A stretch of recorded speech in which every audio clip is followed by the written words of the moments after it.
Welcome back to Black Widow Fishing. I'm Bryce. Today, we're in the boat. And if you watched our last video, then you know we took several hours and we restored the shine to this boat. If you didn't see it, I'll link it in the cards up here. I don't remember which side it's on. Today's video is being sponsored by the Krlao store, which can be found on Amazon. And they make soft body or hollow body frogs.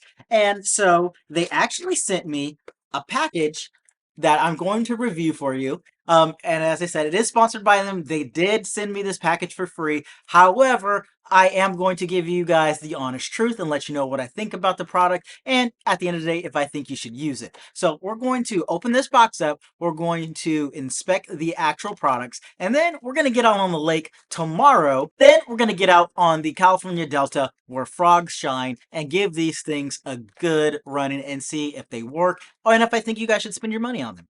So, what do you say we get into it?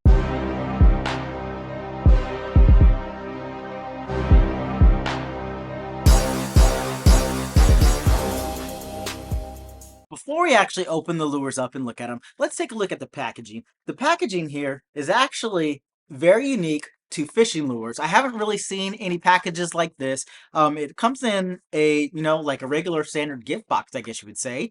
But the packaging does look very nice. It is very different, like I said, from what I see. And it says fishing lures that were born to fish. It's got their little logo right there and the man fishing.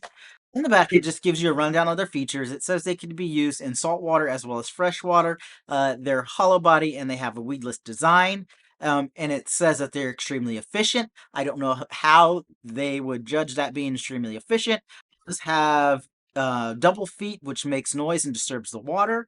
And it says that they have a 24-hour customer service, and if you're not happy, you can request a new refund, or they will send you a replacement within 12 hours. And it also gives the warning that their hooks are extremely sharp, so be careful when using it. These are made in China, and they're top water frogs. So the first thing about the description on the back of the box, I don't necessarily know anybody who uses frogs or at least hollow body frogs in saltwater. I'm sure there's some people that might do it when you're in around the brackish water, but for the fishing that I do, especially like in the Delta and some of the lakes out here, I haven't heard of anybody using a hollow body frog in the salt, but I guess they're saying more so that you can use it in the salt. So let's open up the package now. It's secured with just one piece of tape, just like most packages. And so inside the package, let's show you here. There we go. Inside the package, you can see that we have 5 frogs of varying different colors. We have a mixture of a yellow and brown, a brown one, a mixture of really a green one, and then a mixture of a green and yellow one, and then a black frog. So right off the bat, these colors are actually fairly good. Black does work really well in and around the Delta, as well as some of these more greenish and yellow or chartreuse kind of colors. So that's a positive. So let's take one out. And I'm assuming that they're all going to be pretty much made the same way. So it does have the, here, let's see if we can get that there. It does have the ring in front, and the ring is a little different. It has a little bit of play or a little bit of spin to it. I've not seen that before on really any kind of hollow body frog or really any lures for that fact. I've seen some where they're kind of similar, but this thing does spin. I'm going to give it a good little twist, and I can feel that I'm able to twist it all the way inside. Maybe not a full 360 degrees, but that does feel like I could. Like if I really casted it really, really hard, I could probably break that. But for now, it feels okay.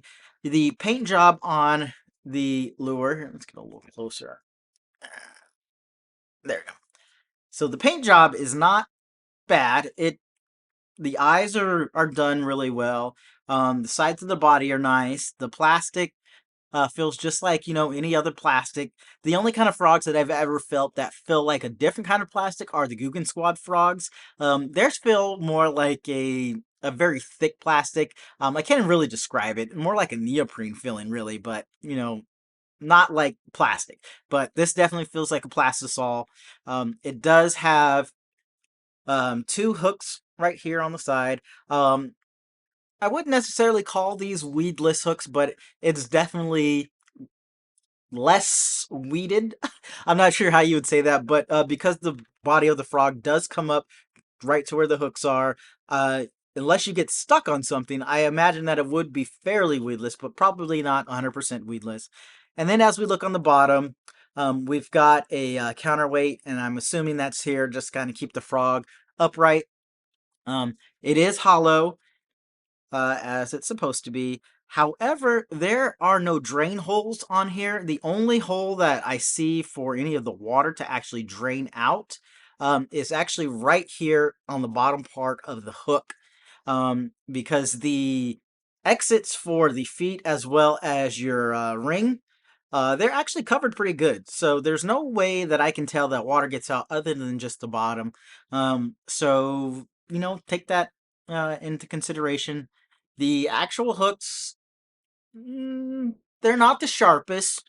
I can definitely, touch them fairly well and not get stuck. So they definitely aren't the sharpest. But looking at the quality of the hooks, they appear to be fine. You might just need to sharpen them a little bit before you use them. But as they are, I think they would still work completely fine. And then the frog does have legs. I have not seen really any frogs that I've used recently, or at least any modern day frogs that have legs like this. And they also have little spinners on their feet. I guess this is what will disturb the water. But they do have these little metal hooks right here. So this could be a potential problem if you like casting. You could probably get caught up. So I would just recommend, cut more of this away to the manufacturer, cut a little bit more of that away. Or if you get them in and they're still like that, you can probably snip that off just a little bit. But they definitely are turned to kind of keep this little ball here that's holding the foot in place, or at least keeping it to the metal wire. So I think they could do a little bit better job of manufacturing that, just to make it a little bit more fishing line friendly. And I imagine that you could probably get a bunch of weeds or other stuff stuck on the feet. But for what it is, you do get 5 of these. They are about $12, $13 on Amazon. So if you need frogs, these are definitely a good value so far. As opposed to, if you go and you buy an expensive frog either from Guggen or Strike King or any of the other frog manufacturers out there, you're probably going to pay about $8, $9 for just one frog. And if you're in a frog heavy area, kind of like the Delta, especially with the weather that we've had right now, where there's a bunch of junk floating inside the Delta, you can get caught up and lose your frog. And so these make a good substitute for either dirty water, murky water, or just water with a bunch of junk where it's really high that you can lose your products. So far, I would say it's not great, but not the worst. This is fairly decent. So we're going to head out and get on the water and give these things a try. So I'll catch you out there.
I do have the garage open. It's a real nice day outside, so I didn't want to close it. But we are now back from the fishing trip in which we tried out these Krlao frogs, and it was really windy on the Delta, so that's the one caveat that I would give. But I do have a couple of pros that I like about these, and then a couple of cons, and then I will give my overall thoughts on the product after I've used it, and let you know if I think it's worth your money. Um, so to start off with the pros, they are definitely unlike any other frogs that I've ever used before, mainly because of these tails on the back um, that kind of rotate when you pull it through the water. The color and the paint scheme is really nice. And with getting five of them, even though I have one still tied up on the rod, with getting five of them, you easily can find a color that matches your conditions. So as I kind of said, it was really windy today, and the water it wasn't even stained. It was just straight muddy. There was probably about a 1 inch visibility in the water. Um, but nonetheless, it's still the California Delta, and around all of the tules and grass that show up in the Delta, that's just prime area for frog fishing. And so now we'll start to get into some of the cons. Um, like I said during the initial part of the product review when I opened it, this design I do not believe is weedless, and that kind of really played out on the water. Um, Trying to throw it into the tules and just into the grass in general, it was getting hung up all the time. It wasn't like any other frog that I've used before, and I think it's just to do where the placement of the hooks are. So I think that it gets caught in the weeds a lot, mainly due to where the placement is of the hooks. And so I'll show you a little comparison. And so we have the KR Lau frog right here, and we can see that this is a real shallow hollow body, and so we just barely squeeze it, and the hooks become exposed. And I'm sorry for the lighting, but we barely squeeze it, the hooks come exposed. So basically what happens when we throw this into the grass, the body is automatically going to collapse, and anytime I was pulling it, the water was going over the top of it and was making it collapse as well and really exposing the hooks. And I think that's just due in part of the soft plastic that they're using. I think they need a little bit more durable plastic. And so if we compare that to another frog, um, we can see that this plastic's a little firmer, and so I can even give it a good squeeze, and it's got reinforcement in the body, and it doesn't come down around the hooks. So you really have to go ahead and really set that hard for those hooks to become exposed. And I don't recall which frog this is. I want to say this is a 13 fishing, but I'm not 100% sure. I don't remember. This is the Guggen Squad frog. This is the most badass frog of them all. And so this plastic is actually a lot firmer as well. So if we squeeze it down on the top, the hooks do come out a little bit, but they're not exposed nearly as much as when we do this. So I'm giving the same amount of pressure, and the whole hook and barb and everything is exposed. Well, if I do the same thing, the barb is still below the body of the hook on here. I mean, the body of the frog on here. And then of course we see the tails there are different than these. So I think design, or just at least the plastic, can be a little bit better to kind of improve the weedless ability. So with these hooks being exposed as the way they are, I think that gets into really nice segue into my next point. And once again, we'll compare the frogs. This is a frog that I use all the time. This is the Filthy Frog by Guggen. I use this one all the time. Um, it's one of my favorite frogs. I think it's the best frog out there. And so when we just look at the tail difference, we can see that these are longer, but we trim these. This one is a brand new one, so it hasn't been trimmed. And these we can't trim, and they move. So we also have these points at the end that I kind of discussed earlier. So we basically have three things on this frog that's working against it in the frog realm. And so personally, I would not call this a frog, and I would never again throw this in the same area that I would throw into the frog. So I throw my frogs in heavy vegetation, and I let it sit there. I play with it on top. I do anything that I can to mimic an actual frog, and you just simply can't do that with this for a number of reasons. And so the first, and it doesn't matter which frog we grab, they're both going to be the same. This frog has on the inside, it has a real firm part where the hooks go into, and it basically creates almost a V shape in the frog. And so when we jerk that through the water, that causes the disturbance, and we're able to just kind of jerk that frog along like it's hopping. With this one, it's not, I mean, it is there, but it's way up there and it's real small. So we can compress this really easily. And so trying to jerk this in the water does not work. And then the tails don't spin when you do that. So I would call this actually a frog-like wake bait, or a frog wake bait, if you would even want to call that. I would, honestly, it's just a wake bait that looks like a frog. And so that's the only time that I found that these worked really well, is when I threw them in open water and I just slowly swam it to get these tails moving, and that created a decent sized wake.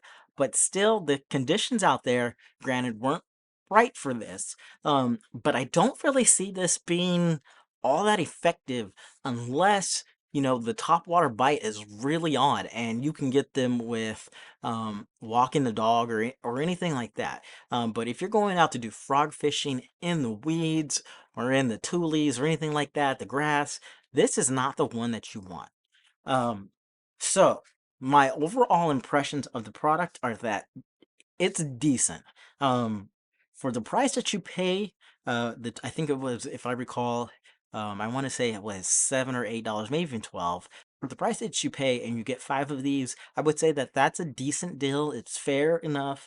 And I would buy these for my children, just because I don't think that they need to have the same level of frogs that I have when I'm competing. But I would buy these for my kids. My kids actually did use some of these while they're out there. They enjoyed it. They didn't catch anything, which is, typical of them. Their attention span's just not there. But for me, I would not use these in a tournament. And I certainly wouldn't use these in a situation where I was going to use a frog. But that doesn't mean that I wouldn't recommend them. As I said, I would recommend them for children, or just if you're doing some fun fishing, or you really need a unique wake bait or a topwater plug or whatever you would want to call it, to try and get a bite on something different than what might traditionally be thrown out there. I think that is where this will excel. But as a frog, I don't believe that you want to use this as a frog. Big thank you again to Krlao for sending the products and having me review them. The link will be in the description if you want to pick these up. They are on Amazon, and I believe they're Prime eligible as well. So that's it for now. Catch you next time.